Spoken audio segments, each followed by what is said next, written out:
Hi guys, welcome back to my channel, or welcome if you're new here. Please consider subscribing to my channel. And today I wanted to talk to you about fragrances that I'm planning to use a bit more in autumn. Well, generally I use all my collection in all seasons, but there are some fragrances that I haven't been touching for quite some time now. And in this season, in autumn, I really wanted to love them again a little bit more. So some of them are really hidden gems, and I'm gonna start with the hidden gem. And this is such a beautiful, such a wonderful fragrance, and it's by Diesel. I'm gonna just hold up this kind of thing so you can see the name. So this is Diesel Fuel for Life, and this is feminine version. Well, they have the feminine and the masculine, and then they also had some kind of limited edition. So this is such a beautiful fragrance. There's nothing extraordinary if you read out the notes. It's just like the simple fragrance, but the way it smells, it's something very, very beautiful. So it has mandarin orange, pink pepper, jasmine, nutmeg, patchouli, and vetiver. And you see, this is one of the first editions of this fragrance, and it hasn't been reformulated when I first bought it, and it's very bright. The orange is bright, and the nutmeg is bright, and the vetiver is bright, and patchouli is bright, and the pink pepper is very visible. You can feel it very well. So such a gem. It is such a gem of a fragrance. Unfortunately, I know that some people dislike Diesel fragrances. They dislike Diesel approach to advertisement. They think that advertisement is a bit controversial, but nonetheless, they really know how to make their fragrances. And this is such an amazing fragrance. And I've been through a couple of bottles, and it just takes me back. This fragrance, it just takes me back. It's such a beauty of a fragrance. The next one is the fragrance that, to be honest, I haven't been touching it for some time now, because I was wearing another version of this fragrance. So this is Kenzo World, but this is the intense version, and it's such a simple yet impactful fragrance. It has plum, peony, jasmine, and vanilla. The plum is a bit dense. It is a bit, I'd say, smoky. Beautiful plum. I absolutely hate the bottle. The bottle, it gives me anxiety. This bottle, it looks like an eye. It was supposed to look like an eye, but it's kind of it looks like an eye in a bad way for me. I just don't like it. But the fragrance is beautiful. The plum is very visible. Again, I keep saying visible. It's obviously it's not visible. It's you can feel it with your nose pretty well, and it has this kind of fruitiness, a bit smoked fruitiness plus flowers, and it's just amazing. It's an amazing fragrance, and especially in this a little bit colder weather when it's raining sometimes, I really want to focus on this fragrance. This is not a project pan. I'm not trying to pan these fragrances. I just want to give them a little bit more love than I would usually give. I would just keep the fragrances because I have so many. So there are some fragrances that I gravitate towards, and these were like the fragrances that were just standing there and waiting for their time. So their time has come finally. So this is the fragrance that I have actually two versions of this fragrance, and this is Coco Mademoiselle, and this is the intense version of Coco Mademoiselle. I have to say that I love equally intense version and the classic one. Probably, maybe ever so slightly, I prefer the classic version, not the intense one. But the intense one is such a beautiful fragrance. So I decided to give a bit more love to it as well. It has Sicilian orange, Calabrian bergamot, lemon, rose, fruity notes, jasmine, patchouli, Madagascar vanilla, tonka bean, white musk, and labdanum. So it's like we have this classic, very classic Chanel structure of the fragrance. we have fruit, not fruity, zesty opening. We have this kind of fresh zesty opening.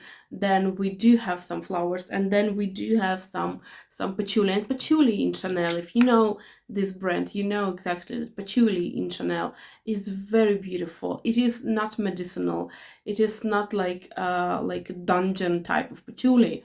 It's very pleasant. It can be overwhelming because it can be very intense, but it is very good. It is very, very, very pretty, and the fragrance is such a gem. And this fragrance, actually, I put it on me, just one spray before going to bed, one spray, people, and in the morning it was still on me, and I could feel it. Obviously, the intensity, it wasn't the best intensity, obviously, but I could still feel it. So Chanel knows how to make their fragrances, and their fragrances last, especially these Coco Mademoiselle. They are very, very good fragrances. So next one is the fragrance that this is discontinued, but I have checked online, and you can still buy this fragrance, and you actually don't have to overpay. For instance, the fragrance like mine, which is 30 ml, and this is Mugler Muse, Angel Muse, obviously. It retails at around 42 euros for 30 ml, which is beautiful. I don't remember which internet website it was in particular, but just Google it. You don't really have to overpay this fragrance. And so this fragrance has pink pepper, grapefruit, hazelnut, cocoa spread. It's like Nutella, and then vetiver and patchouli. And this is the fragrance that you can actually feel every single note that is listed. You can feel pink pepper, you can feel cocoa, you can feel this the patchouli, and then this kind of cozy and very warm vetiver accord. It's just such a wonderful fragrance, and it's such a shame that it has been discontinued. I don't know why. They have discontinued some of the beautiful fragrances. Like, for instance, there's a fragrance that I don't particularly like. I just didn't vibe with it, Aura, but I could appreciate it. It was completely unwearable for me, but the fragrance was beautiful nonetheless. The fact that we didn't vibe with this fragrance doesn't mean that, you know, I'm gonna hate the fragrance. The fragrance was fine. It was more than fine. It was particular, very beautiful, but then they discontinued it for some reason. I don't know why would they do that. And they did the same thing with this one. And this actually had also or the toilette version, which was pink liquid as opposed to this kind of ambery liquid, and they have discontinued that as well. I don't know why. The fragrance is fine, and you can still get it. It's such a beautiful fragrance. And then this one, for some reason, and this fragrance is very common. It is produced. It hasn't been discontinued. It's and I actually do have a backup of this fragrance, and I love this fragrance. But for some reason, I gravitate towards other editions. So this is La Nuit Tresor, the classic one, the first one. I do have other. I have À la Folie, which is one of my favorite editions, and then I have the version with coconut, which is nude. So and this one, it just stays there and just it waits for its time, and it's, I don't know, every time I pick it up and I spray it, and it's like, why did I wait so long to pick you up and spray? So it has strawberry, vanilla, orchid, black rose, passion fruit, caramel, and praline or praline. Please tell me how should I pronounce it. It's chocolate with the melted chocolate inside of it. Anyway, lychee, vanilla, patchouli, incense, coffee, licorice, coumarin, and a papyrus. So for me, it's primarily fruity and a chocolatey fragrance, and it is very, very intense. And it's obviously, it has also a good amount of patchouli here. It's just such an wrapping fragrance. It's like a huge pashmina, huge and very warm pashmina for your everyday, especially autumn or winter. and it's very cozy fragrance. It's all the fragrance notes that are here, like the chocolatey notes, and they don't really feel realistic. You can actually feel that it's a fragrance notes, so they're not realistic chocolate, they're not realistic fruits. It's like a perfumery notes, and I like it about it. It's such a good fragrance, and I can actually see why it's a bestseller and people still love it, and they still keep buying it, and they do good because it's a wonderful fragrance. It's a shame that they keep discontinuing the flankers to this fragrance, because the flankers are very nice as well, but yeah, what can we do? So the next fragrance is the fragrance that can be a little bit of a like well, shocker, because well, it is still nice and very beautiful for this a bit warmer autumn days. And this is Twilly by Hermes, and actually this is the one and only Twilly that I love. This is one and only Twilly that I own, but I love this one. It's just such a beautiful fragrance. And when the second one came, I was like, oh my gosh, they make a flanker, and the flanker was like not very good. And then another flanker came out, and it was even worse than that.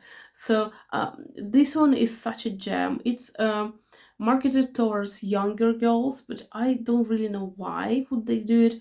It's perfectly wearable and perfectly acceptable for any woman and any age. So it has ginger, bitter orange, bergamot, tuberose, orange blossom, jasmine, sandalwood, and vanilla.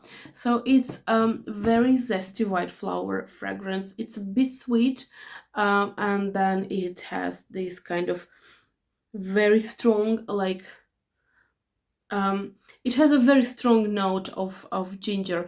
Mind that, because it's in the beginning, but this note of ginger, it actually lasts throughout all fragrance. So maybe this can be a bit of a distraction for some people, because ginger is a particular note. Not all people like it, but me personally, I love this fragrance, and this ginger note, it actually gives it an extra oomph, and it's just such a gem of a fragrance. And unfortunately, in my opinion, they didn't do a good job with all the other flankers, as opposed to the flankers of this fragrance, where every single flanker was just fantastic.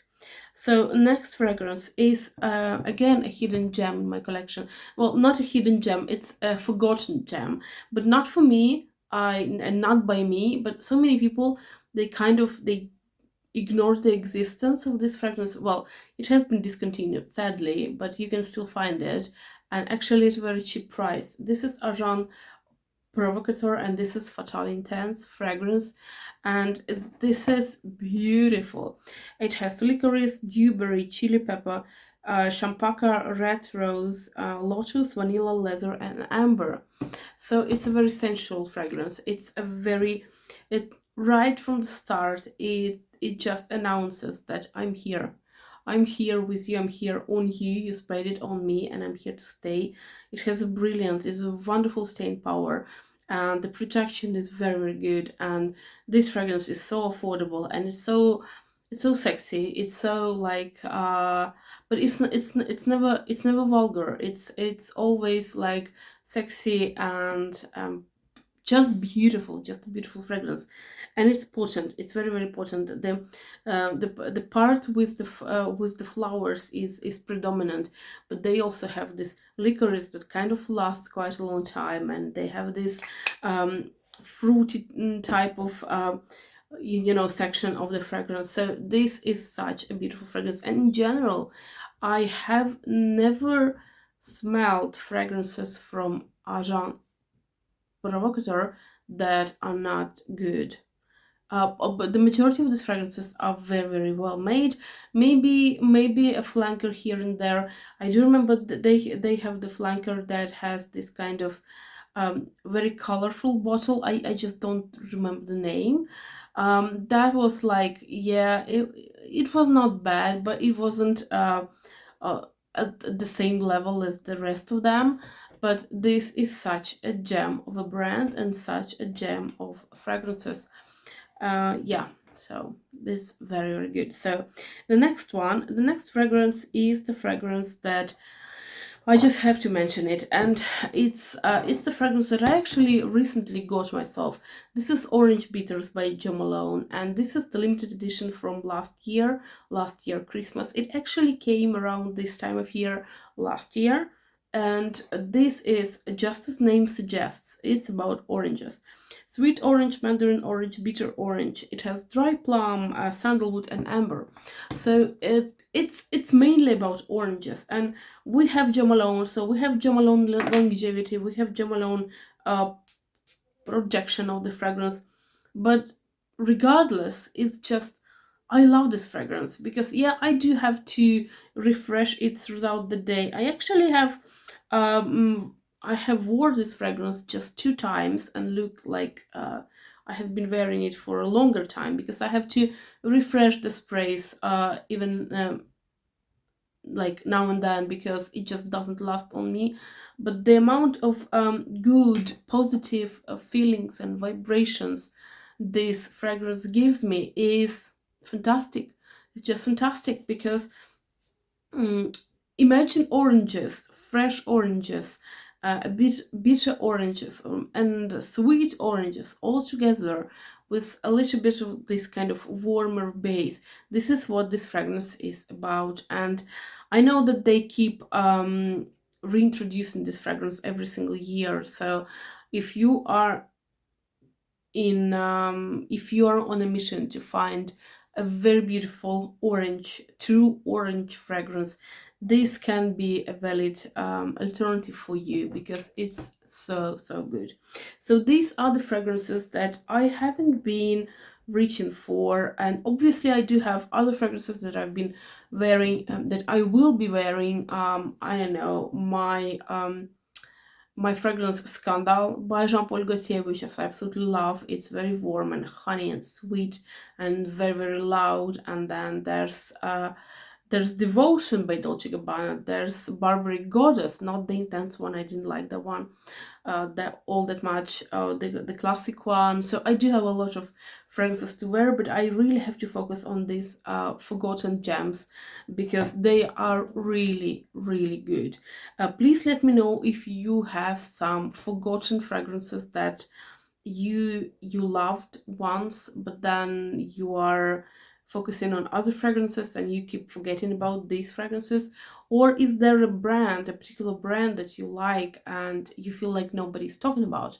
And by the way, I thought that I might make a video about hidden gem fragrances because I have quite a few of them that I feel like no one is talking about, but they are just wonderful. Yeah, I thank you for your attention, and I wish you a beautiful, beautiful Sunday, and I will see you on Wednesday. Bye.